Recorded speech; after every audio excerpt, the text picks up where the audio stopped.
అక్షయ document ఎందుకు చింపుతున్నావు? దేవా, ఇప్పుడు నేనున్న టెంపర్లో నీ కాళ్ళు చేతులు విరిచేయాలి.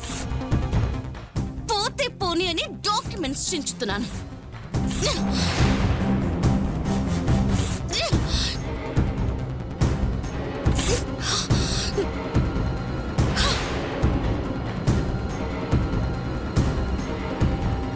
అక్షయ, నేనేదో మీ నాన్న భయపెట్టో బెదిరించో షాపు లాక్కోవట్లేదు. మీ నాన్న నా దగ్గరికి వచ్చి నాకు 10 లక్షలు కావాలి, దానికి బదులుగా షాపు రాసిస్తానని చెప్పాడు.